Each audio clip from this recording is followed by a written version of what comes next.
Doug, absolutely no respite for North Canterbury farmers. Well, no, it's actually got to an extremely serious situation for the whole of the Huranui district. It's going to affect not only the rural economy but servicing industries as well, with a combination of a drought with the sheep and beef guys and the dairy downturn, obviously. But a lot of farmers in the Huranui have been feeding their sheep since February and are still feeding them. But the best thing that's happened is about a month or 5 weeks ago we formed a small drought committee which is headed by Winton Daly, who is the mayor of the Huranui district. And it's just a small committee, but we've worked together, and MPI have provided us with a lady, Angela Hogg, who is actually coordinating that, and she's coordinating events and keeping things together. We've met with all the banks individually, Winton and I, and had a talk to them. But probably the most positive thing that's come out of this is the generosity of people from outside our district.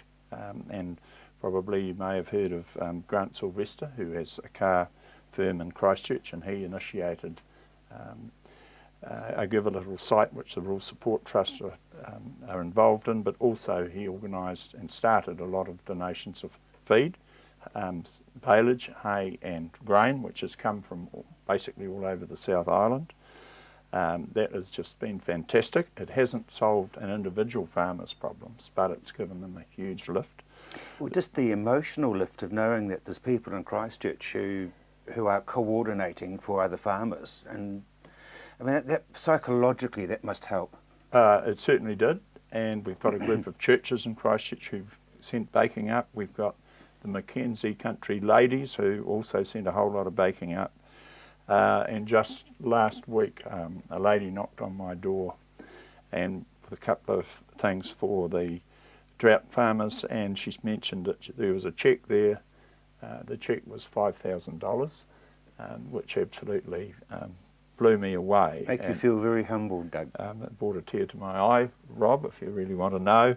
But that's the sort of thing that's happening, and there's a Motalia in Riccarton Road who's offered several nights for couples to come to town with their children and get involved in Antarctic Centre and other activities around Christchurch at no cost to them. So those are the sort of things that really keep people going. The hardest thing for they must be that everybody's talking about no rainfall for now all the way through summer. Well, we haven't quite got to the all the way through summer. I think partly because probably people are a little bit nervous to even talk about that. Because, yeah, let's put it under the carpet until we have that's right. to. I mean, that is, you know, it's catastrophic if we carry on to the right through. Look at the options, and I guess there aren't very many. I mean, if you've got stock away, you've got nothing to feed them when you bring them back. So, and the people that are grazing them will want their feed for their own stock. Yes, that's certainly a problem. Right now it's decision time, and we have tried to organise share farming of some of these stock that are down country. But you're absolutely right, and most of the stock that are away, and I think in the Cheviot district alone it's getting towards 100,000 sheep.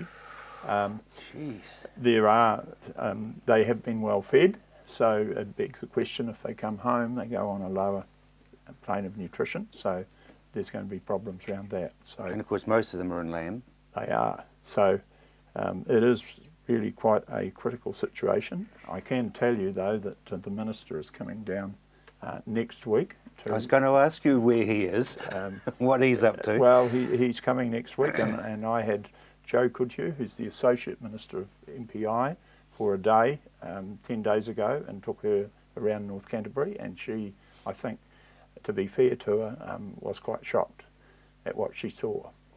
So it's good, you know, people know that, you know, there's people outside the area that know what they're going through, and it is really difficult. I mean, it seems astounding, Doug, that the lower half of the North Island was underwater, yeah. And then just across Cook Strait. I mean, you must shake your head and go, what's happening? Well, there's a certain irony in that, Rob, and the other thing that's happened just in the last month is North Otago, South Canterbury, have gotten very dry again. So, you know, you're looking at most of the east coast of the South Island is in drought. And we're facing an unknown summer. We certainly are.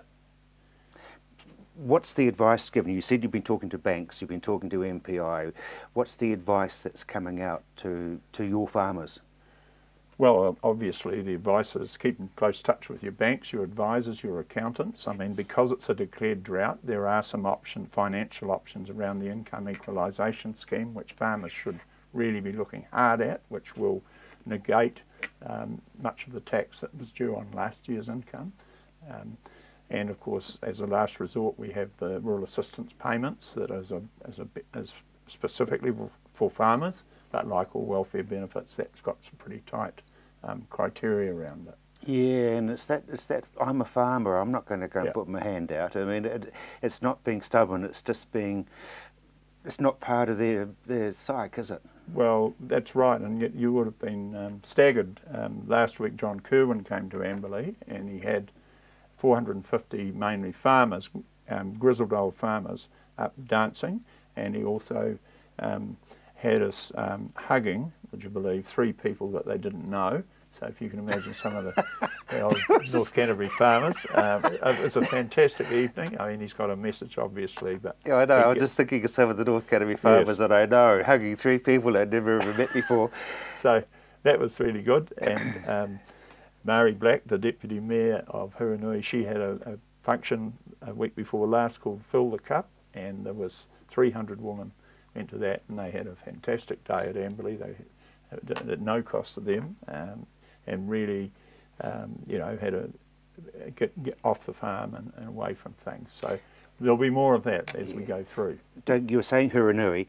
Is there a number or an area that we can say, because people sort of go, oh, part of North Canterbury around Cheviot, but I mean it's north of Amberley and it goes to Waikari, Harden, across to Cheviot and Omi and out to the coast and up to the Conway and even beyond up into the Hundred Leas and the in the Leader Road through to Waio. That's all that area. Huge so parish. We actually organised, Rob, a month or so ago. We visited 530 farmers, which was quite an effort, and we got some feedback from that, obviously, and people that we needed to spend some more time with. But we actually gave them a family pass to the Hammer Pools and some biscuits, and it was the fact that somebody walked up the drive that was really... Are they talking? They are, and of course everyone says, well, I'm fine, but it's my neighbour I'm worried about. That's fine. That's all right, though, isn't it? It is. At least they're thinking about. And the other thing is else. that what they're doing is, I would assume, is they're saying, "I'll tell you all about my neighbour," when in fact it's me that I'm talking about. That's right. Yeah. So that's the thing that really concerns us: is the level of stress leading to depression. I mean, the sheer drudgery of day after day feeding stock, it does actually get people down. And apart from the financial stuff. That's right. Doug, all power to your elbow, and thank you for doing everything that you are.